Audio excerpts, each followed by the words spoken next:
James Gunn's Superman revives Clark Kent's hypnoglasses, fixing a major comic power Zack Snyder's Man of Steel ignored. Welcome to Stats In. If you're just joining us, please subscribe and don't forget to turn on notifications bell for more video. Finally, James Gunn is fixing one of Superman's longest-running plot holes, and yes, he's doing it with specs, style, and a sprinkle of mind control.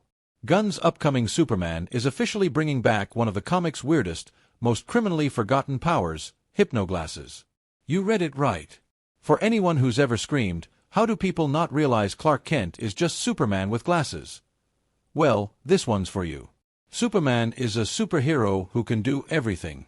From lifting buildings and shooting lasers from his eyes to flying faster than a speeding bullet, yet somehow, his most unbelievable power has always been fooling everyone with a pair of glasses. Yep, we're talking about Superman's coolest hypnotic glasses.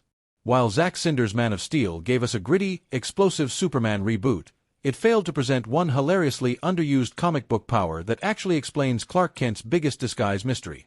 And now, this error is being fixed by James Gunn in his upcoming Superman film, which promises to go full comic book mode, including the return of the hypnoglasses.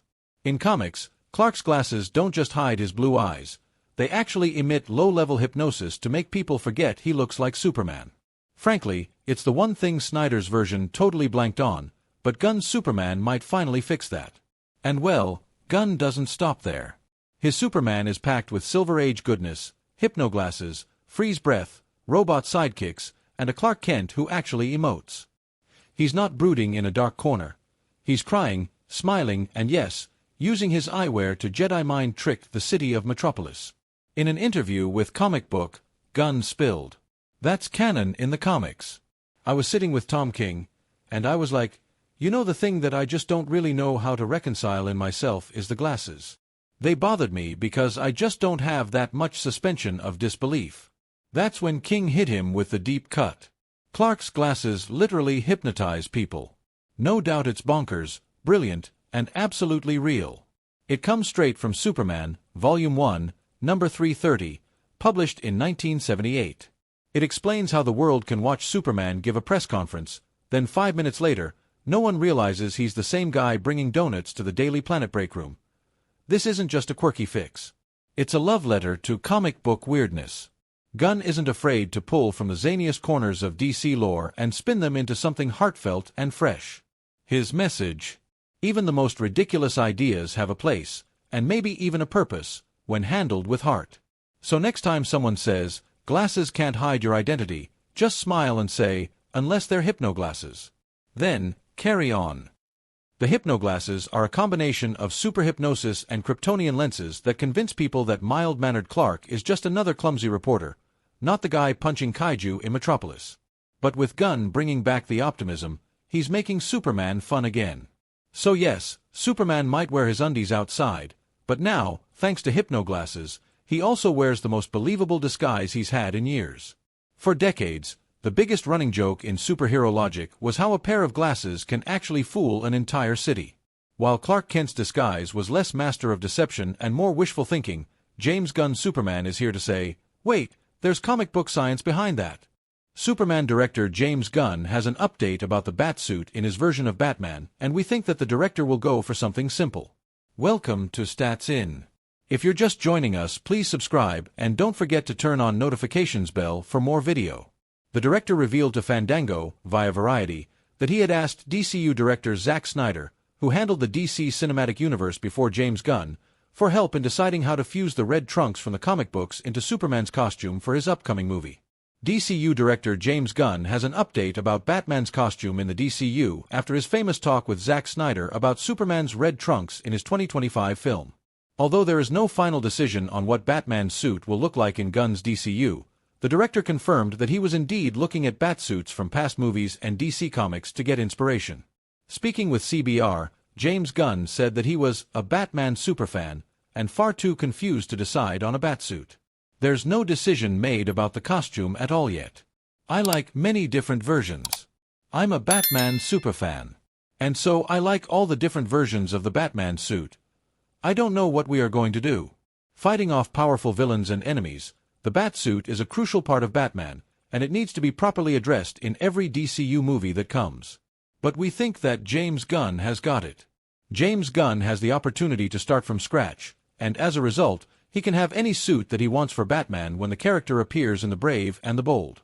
Although Zack Snyder couldn't offer much help to Gunn because he himself went without the red trunks on Superman in his DCU movies, Snyder did sympathize with James Gunn, who was taking on the project of a very big IP, Superman. I talked to Zack Snyder, who was like, "I tried a billion different versions with the trunks, and at the end of the day I tried it, but I just couldn't get there." And I was feeling exactly the same way. After much back and forth, it was Superman star David Corenswet who literally saved the day by convincing James Gunn to just go ahead with the red trunks. That decision turned out to be quite an important one for Gunn to establish his DCU separate from Zack Snyder's DCU. Lee's concept for the Batman was more of a sleek pattern with the rain just rolling right off the edge alongside a more tankier build, white eyes, a broader Batman logo on the chest, and more durable without sacrificing agility too much. Hence, Lee's design is the go-to Batsuit that people have known and loved for years. On the other hand, James Gunn can decide to go all the way back to the original design of the gray and blue suit of Batman with nothing but a layer of cloth to help him out. Maybe Gunn wants Batman to evolve along the way and create better gear for himself in the DCU. Of course, James Gunn can always go with Jim Lee's Batman suit, which debuted in Batman Hush in 2004, which is considered the most modern look of Batman. Not in a technological way, but the Batman that we know and love has been inspired by Jim Lee's designs. The third option is the Batman Beyond suit.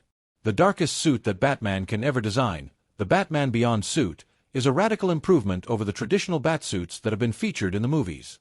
A high-tech suit with glowing red edges and curves, the suit is better, more refined, and has everything that Batman could possibly need, like gliding, invisibility, and strength.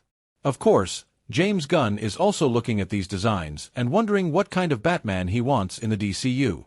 Personally, we think that the director would go for a simpler suit that can be refined and improved later on. It would be fun to see what James Gunn does with the DCU and how he can change the audience's perspective about these so-called gods and monsters.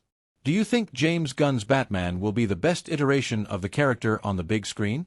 Let us know your thoughts below. Skylar Gisondo, who portrays the role of Jimmy Olsen in James Gunn's Superman, stated that he thought he was auditioning for Superman. Welcome to Stats In. If you're just joining us, please subscribe and don't forget to turn on notifications bell for more video.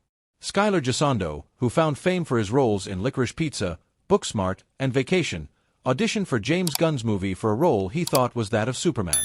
It was a major boggler for James Gunn when casting came into question for his upcoming DCU project, Superman. Eventually, Gunn decided to go ahead with David Corenswet as Clark Kent, aka the Man of Steel. Of course, countless actors had auditioned for the role,